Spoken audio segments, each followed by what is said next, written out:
भाग 12. माधवच्या हवेलीमध्ये काही क्षणांसाठी पूर्ण शांतता पसरली होती. आर्यनच्या हातात अजूनही ती फाईल होती. त्याच्या नजरा रोहनवर खिळल्या होत्या. दाराबाहेरून पुन्हा जोरदार आवाज आला, आर्यन, दरवाजा उघड. आर्यनने डोळे मिटले. तो आवाज त्याला ओळखीचा होता, खूप जवळचा. पण या क्षणी त्याला कोणावरही विश्वास ठेवणं कठीण झालं होतं. अन्वी त्याच्या जवळ आली. आर्यन, त्याने तिच्याकडे पाहिलं. काहीही झालं तरी माझ्यापासून दूर जाऊ नकोस. अन्वीने त्याचा हात घट्ट पकडला. मी तुझ्यासोबत आहे. आर्यनने पुन्हा रोहनकडे पाहिलं. आणि तू? रोहनने मान खाली घातली. मी सुद्धा. पण तू म्हणालास की तू चौथा वारस नाहीस. रोहनने हळू आवाजात उत्तर दिलं. हो, मग खरं काय आहे? रोहनने फाईलकडे पाहिलं. सगळं सांगण्याची वेळ आली आहे. मृणाल पुढे आली. रोहन, तू इतकी वर्ष हे सत्य लपवलंस. रोहन म्हणाला, माझ्याकडे दुसरा पर्याय नव्हता. समर्थ संतापला. पर्याय नव्हता? आम्ही सगळे वेगवेगळ्या खोट्या गोष्टींमध्ये जगत होतो. रोहनने त्याच्याकडे पाहिलं. मला माहिती आहे. मग आम्हाला आधी का नाही सांगितलं? कारण ज्याने मला हे सत्य सांगितलं त्याने मला एक गोष्ट बजावली होती. काय? रोहन म्हणाला, आर्यनला वाचवायचं असेल तर सत्य लपव. आर्यन दचकला. मला वाचवायचं? रोहनने मान हलवली. हो. माझ्यापासून कोणाला धोका होता? रोहन काही क्षण शांत राहिला. मग म्हणाला, तुझ्या स्वतःच्या सावलीपासून. आर्यनच्या कपाळावर आठ्या आल्या. मला काहीच समजत नाही. माया पुढे आली. मला समजतं. सगळ्यांनी तिच्याकडे पाहिलं. आर्यन म्हणाला, काय माहिती आहे? माया म्हणाली, तुझ्या जन्माच्या आधी तुझ्याबद्दल एक निर्णय घेतला गेला होता. कसला निर्णय? तुला या कुटुंबाचा वारस बनवायचं. आर्यन शांत राहिला. माया पुढे म्हणाली, पण तुझ्या वडिलांना भीती होती की संपत्तीमुळे तुझं आयुष्य नष्ट होईल. म्हणून त्यांनी संपत्तीपासून दूर ठेवण्याचा निर्णय घेतला. मृणालने वसियत हातात घेतली.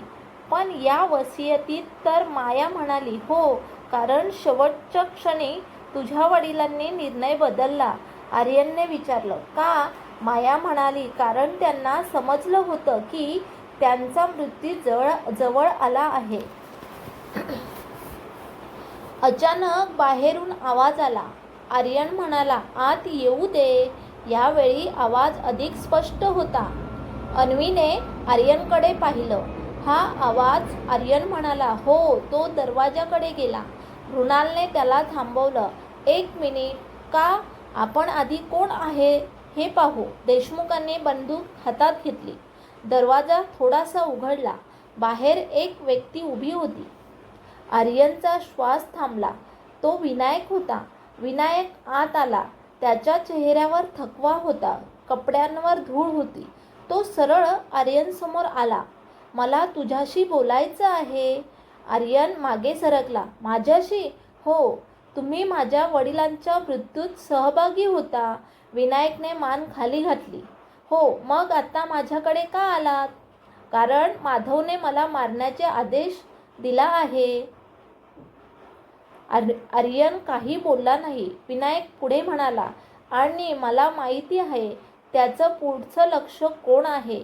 अन्वीने विचारलं, कोण? विनायकने तिच्याकडे पाहिलं. तू. अन्वीच्या चेहऱ्यावर भीती उमटली. आर्यन ताबडतोब तिच्यासमोर उभा राहिला. माझ्या अन्वीला हात लावण्याची कोणाची हिंमत होणार नाही. विनायक म्हणाला, हीच तुझी कमजोरी आहे. आर्यन चिडला. प्रेम कमजोरी नाही. विनायक काही क्षण त्याच्याकडे पाहत राहिला. मला हेच तुझ्या वडिलांनी सांगितलं होतं. अन्वीने आर्यनचा हात पकडला. आपण आता कुठे जाणार? विनायक म्हणाला, इथून निघा. समर्थने विचारलं, कुठे? जिथे माधव तुम्हाला कधीच शोधू शकणार नाही. मृणाल म्हणाली, असं ठिकाण आहे. विनायक हसला. हो. रोहनने विचारलं, कुठे? विनायकने उत्तर दिलं, तुझ्या वडिलांचं जुनं घर. सगळे एकमेकांकडे पाहू लागले. आर्यन म्हणाला, ते घर तर अनेक वर्षापासून बंद आहे, म्हणूनच सुरक्षित आहे. सगळे हवेलीच्या मागच्या मार्गाने बाहेर पडू लागले. पण माधव अजूनही कुठेतरी जवळच होता. तो एका गुप्त खोलीतून सगळं पाहत होता. त्याच्या हातात फोन होता. त्याने एक नंबर डायल केला. ते निघाले आहे. पलीकडून आवाज आला, आर्यन सोबत कोण आहे? माधव म्हणाला, सगळे. विनायक सुद्धा? हो. काही क्षण शांतता. मग समोरून आवाज आला, मग आता शेवटचा डाव खेळण्याची वेळ आली आहे. माधव हसला. हो.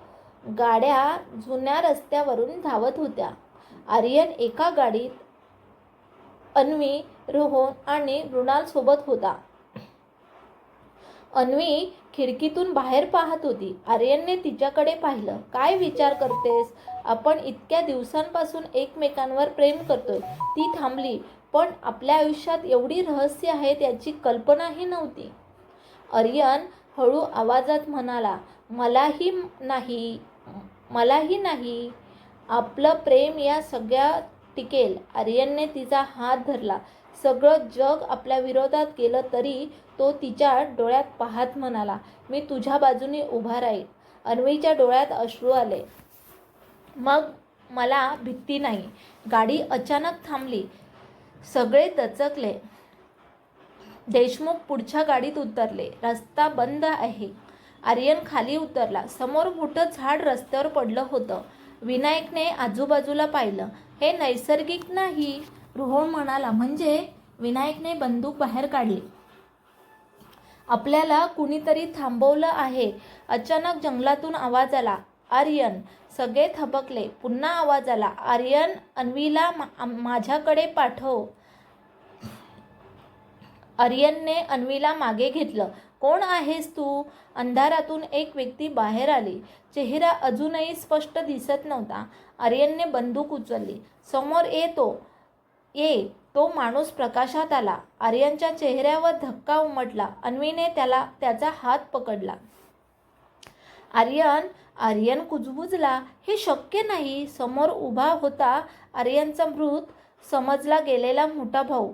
तो हसत म्हणाला, खूप वर्षांनी भेटतोय.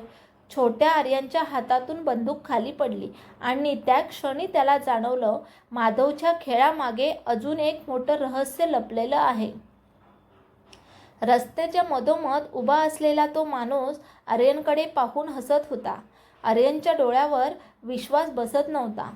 त्याच्या हातातून बंदूक खाली पडली. होठ थरथरत होते. तू? तो माणूस काही क्षण शांत राहिला. मग हळू आवाजात म्हणाला, हो आर्यन, मी. आर्यन एक पाऊल पुढे गेला. पण तू तर मेला होता. त्या माणसाने कडवट हसू दिलं. हो, सगळ्यांसाठी. आर्यनच्या डोळ्यात अश्रू आले. दादा. अन्वीने आर्यनकडे पाहिलं. आर्यन, हा कोण आहे? आर्यन उत्तर देऊ शकला नाही. समर्थ गाडीतून खाली उतरला. त्याने त्या व्यक्तीकडे पाहिलं आणि त्याच्या चेहऱ्यावरही धक्का उमटला.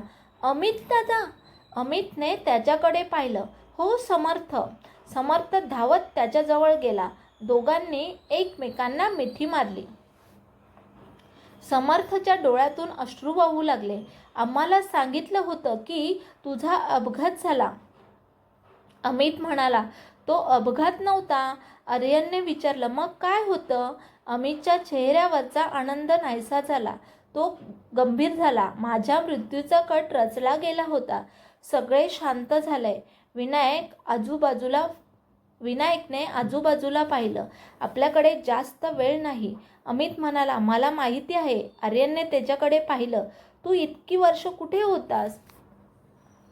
जिवंत राहण्यासाठी पळत होतो.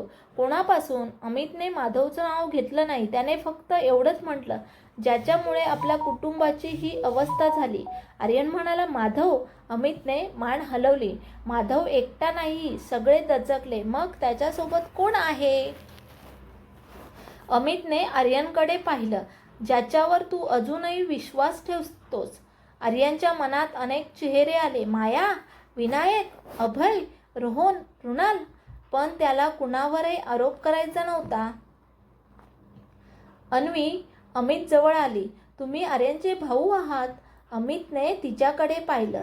त्याच्या चेहऱ्यावर क्षणभर मायेचं हास्य आलं. हो. मग तुम्हाला आर्यनबद्दल सगळं माहिती आहे? सगळं नाही. मग काय माहिती आहे? अमितने आर्यनकडे पाहिलं. त्याला एक गोष्ट माहिती नाही. आर्यनने विचारलं, काय? अमित म्हणाला, तुझ्या आणि अन्वीच्या प्रेमाची सुरुवात योगायोगाने झाली नव्हती. आर्यन थबकला. अन्वीनेही त्याच्याकडे पाहिले. काय म्हणतायत तुम्ही? अमित म्हणाला, तुम्हा दोघांना एकमेकांच्या जवळ आणण्यामागे कुणाचा तरी हेतू होता. आर्यनचा चेहरा कठोर झाला. माझं प्रेमही या कटाचा भाग होतं. अमित म्हणाला, तुझं प्रेम खोटं नव्हतं. तो अन्वीकडे पाहत म्हणाला, पण तुमची भेट. तो थांबला. ती नियोजित होती. अन्वी मागे सरकली नाही. आर्यनने तिचा हात पकडला. अन्वी, ती म्हणाली, मला काहीच माहिती नव्हतं. आर्यनने तिच्याकडे पाहिलं. मला तुझ्यावर विश्वास आहे. अमित म्हणाला, तुमचं प्रेम खरं आहे, पण तुमची भेट ज्या कारणासाठी घडवली गेली ते कारण अजूनही जिवंत आहे. समर्थने विचारलं, कोणी भेट घडवली? अमित म्हणाला, तुमच्या वडिलांनी. सगळे थबकले. आर्यन म्हणाला, बाबांनी? हो. पण का? अमित म्हणाला, कारण त्यांना माहिती होतं की एक दिवस तुम्हा दोघांचं प्रेमच ह्या कुटुंबाला वाचवेल. अन्वीच्या डोळ्यात अश्रू आले. पण माझा आणि आर्यनचा संबंध त्यांना आधीपासून माहिती होता. अमित म्हणाला, हो. आर्यनच्या डोळ्यासमोर जुन्या आठवणी फिरू लागल्या. पहिली भेट, पहिलं भांडण, पहिलं हसू. अन्वीने पहिल्यांदाच त्याच्याकडे पाहिला. तो क्षण त्याला वाटत होता हे सगळं योगायोग होतं. पण आज त्याला जाणवत होतं की त्याच्या आयुष्यातील प्रत्येक गोष्टीमागे कोणीतरी धागा जोडला होता. अन्वीने त्याचा हात घट्ट धरला. आर्यन, तो तिच्याकडे पाहू लागला. आपलं प्रेम कुणीही ठरवलं असलं तरी, ती म्हणाली, प्रेम करायचा निर्णय माझा होता. आर्यनच्या डोळ्यात अश्रू आले. माझाही. अमित हसला. म्हणूनच तुम्ही दोघे त्यांच्यापेक्षा वेगळे आहात. तेवढ्यात दूरवरून गाड्यांचा आवाज ऐकू आला. विनायकने सांगितलं, आपल्याला लगेच निघावं लागेल. अमित म्हणाला, सगळे माझ्या गाडीत बसा. आर्यनने विचारलं, आपण कुठे जातोय? अमित म्हणाला, तुमच्या वडिलांच्या जुन्या घरात. रुणाल म्हणाली, पण माधव तिथेही पोचू शकतो. अमित हसला. त्याला वाटतं ते घर बंद आहे. मग त्या घराखाली एक गुपित जागा आहे. आर्यन म्हणाला, बाबांनी बनवली होती. हो. गाड्या वेगाने निघाल्या. मागून 2 काळ्या गाड्या त्यांचा पाठलाग करत होत्या. देशमुखांनी आरशातून पाहिलं. आपला पाठलाग होत आहे. आर्यनने विचारलं, किती गाड्या? 2. अमित शांतपणे म्हणाला, त्यांना आपल्याला पकडू देऊ नका. समर्थ म्हणाला, कसं? अमितने गाडीचा वेग वाढवला. रस्ता अरुंद होता. दोन्ही बाजूंना घनदाट जंगल होतं. अन्वी आर्यनच्या जवळ बसली होती. तिच्या चेहऱ्यावर भीती होती. आर्यनने तिचा हात धरला. घाबरू नको. मला माझ्यासाठी भीती वाटत नाही. मग तुला काही झालं तर? आर्यन हलकसं हसला. तुझ्याशिवाय जगण्याची भीती मला जास्त आहे. अन्वीच्या डोळ्यात अश्रू आले. असं बोलू नकोस. ठीक आहे. तो तिच्या हातावर हलकं चुंबन देत म्हणाला, मी परत येईन. अचानक मागची गाडी त्याच्या अगदी जवळ आली. एक माणूस खिडकीतून बाहेर वाकला. त्याने गोळी झाडली. धाड. गोळी गाडीच्या मागच्या काचेला लागली. मृणाल घाबरली. देवा. अमितने गाडी एका वळणावर वेगाने वळवली. पाठलाग करणारी गाडी घसरली. दुसरी गाडी मात्र अजूनही त्यांच्या मागे होती.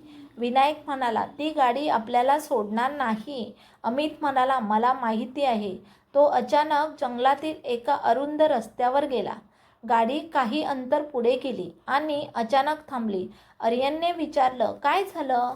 अमित म्हणाला, इथून पुढे गाडीने जाता येणार नाही. सगळे खाली उतरले. अमितने झाडांच्या मागे एक लोखंडी दरवाजा दाखवला. हा मार्ग जुन्या घराच्या तळघरात जातो. आर्यनने आश्चर्याने पाहिले. बाबांनी हे कधी सांगितलं नाही? आर्यन म्हणाला, त्यांनी मला सांगितलं होतं. सगळे आत गेले. दरवाजा बंद होताच बाहेर गाड्यांचा आवाज ऐकू आला. माधवचे लोक तिथे पोचले होते. अमितने दरवाजा आतून बंद केला. आता ते आपल्याला शोधू शकणार नाहीत. ते एका लांब बोगद्यातून पुढे जाऊ लागले. काही वेळाने एक मोठी खोली आली. भिंतीवर जुन्या फोटोंची मालिका होती. आर्यन एका फोटोसमोर थांबला. त्यात त्याचे वडील आणि अमित होते, पण त्यांच्यामध्ये अजून एक लहान मुलगा होता. आर्यनने विचारलं, हा कोण? अमित काही क्षण शांत राहिला.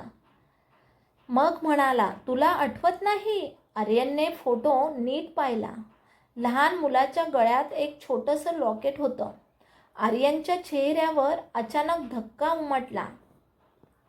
हे लॉकेट? अन्वीने विचारलं. काय झालं? आर्यन म्हणाला, हेच लॉकेट मी लहानपणी माझ्या भावाकडे पाहिलं होतं. अमितने मान हलवली.